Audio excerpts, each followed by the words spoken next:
Happydent ডায়েরিজে স্বাগত জানাচ্ছি। শুরু করছি নতুন একটা ব্লগ। আর আজকের ব্লগে আপনাদের সাথে শেয়ার করব কঙ্কালীতলার সুন্দর আরতি অনুষ্ঠানটি। তবে তার আগে একটা ছোট্ট কথা, আপনাদের ছোট্ট ছোট্ট মোটিভেশন আমাদেরকে দিচ্ছে নিউ ইন্সপিরেশন। আমরা দিচ্ছি নতুন নতুন ব্লগের উপহার। তার জন্য অবশ্যই কমেন্ট বক্সে জানাতে ভুলবেন না কেমন লাগছে আমাদের চ্যানেলের ব্লগগুলো। লাইক করে দেবেন, শেয়ার করবেন অনেক নতুন নতুন বন্ধুদের সাথে, যাতে তারাও আমাদের চ্যানেলের ব্লগগুলো দেখতে পারেন। সাবস্ক্রাইব করে বেল আইকন প্রেস করে রাখলে পেয়ে যাবেন নতুন ভিডিওর আপডেট। শান্তিনিকেতনের দ্বিতীয় দিনের বিকেলবেলাতে আমরা পৌঁছে গিয়েছিলাম কঙ্কালীতলা। যেতে সময় লেগেছিল ওই আধ ঘন্টার মতো। একটা টোটো নিয়ে পৌঁছালাম। প্রথমেই মাতৃমূর্তি দর্শন করলাম, আর তারপর গেলাম কোপাই নদীর ধারে, যেখানে হবে সুন্দর করে সন্ধ্যা আরতি।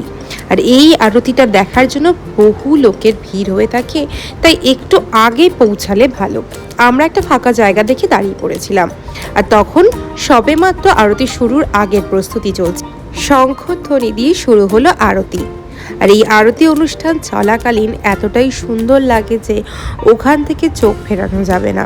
তাই আপনারা চেষ্টা করবেন ওখানে পৌঁছলে একটু আগে থেকে। চারদিকেই ওনারা আরতিটা দেখান, আর আমি যেহেতু চারদিকটা দেখাইনি কারণ তাহলে ভিডিও লেন্থ, তাই আমি ছোট্ট ছোট্ট অংশ আপনাদের সাথে শেয়ার করে নিচ্ছি। আর আরও একবার আপনাদের কাছে অনুরোধ করছি, যারা ভিডিও দেখছেন তারা অবশ্যই আমাদের চ্যানেলটাকে সাবস্ক্রাইব করে দেবেন। আপনাদের একটি সাবস্ক্রিপশন আমাদেরকে দেবে মোটিভেশন, আর আমরা দেব নতুন নতুন ভিডিওর সন্ধান। জীবনে বিভিন্ন সময় বিভিন্ন কিছুর অভিজ্ঞতা হয়, আর এইবারই শান্তিনিকেতন ভ্রমণে এই অভিজ্ঞতাটা কিন্তু বেশ আমাদের মন কেড়েছে। কারণ আমরা প্রথমবার এমন সুন্দর আরতির সাক্ষী হয়েছি।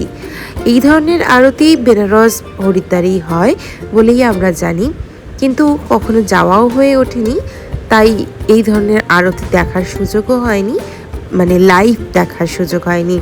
প্রথমবার আমরা এই ধরনের আরতি দেখলাম শান্তিনিকেতনে। আরতির শেষে চলে একটি মন্ত্রপাঠ, আর তারপরেই শেষ হয় আরতি অনুষ্ঠান। আর এখানকার আরতি অনুষ্ঠান শেষের পরে চলে প্রসাদ বিতরণী। আরতি অনুষ্ঠান দেখে আমরা ফিরে এসেছিলাম রিসর্টে। ফিরতে সময় নিয়েছিল ওই আধ ঘন্টা মতো। ফিরে দেখি সে এক জমজমাটি ভিড়। তার কারণ হচ্ছে নিউজিল্যান্ড ভার্সেস ইন্ডিয়া টিমের ক্রিকেট ম্যাচ চলছে। টান টান উত্তেজনায় সবাই এই বিগ স্ক্রিনের দিকে তাকিয়ে, আর ওদিকে চলছে ছোট্ট একটি বাচ্চা মেয়ের জন্মদিনের অনুষ্ঠান। সেইখানে অনুষ্ঠিত হচ্ছে ঠিকই, কিন্তু নিমন্ত্রিত গেস্টদের 80% চলে গিয়েছেন ওই লনে, যেখানে চলছে নিউজিল্যান্ড ভার্সেস ইন্ডিয়া টিমের ক্রিকেট ম্যাচ। জায়গাটি কিন্তু খুব সুন্দর করে ডেকোরেট করা হয়েছিল। যদি একটি সুন্দর উইকেট কাটাতে চান বা এখানে এসে কোনো কিছু সেলিব্রেশন করতে চান, তাহলে আমি বলবো দ্য নাইট রিসর্টের ম্যানেজমেন্টের সাথে যোগাযোগ করুন। এবং একটি আমি ডেসক্রিপশন বক্সে আবারও নাম্বার শেয়ার করে দিচ্ছি, চাইলে আপনারা ওখান থেকে যোগাযোগ করতে পারেন। আজকের ব্লগ এখানেই শেষ করছি। খুব শীঘ্রই দেখা হবে নতুন কোনো একটা অভিজ্ঞতা নিয়ে।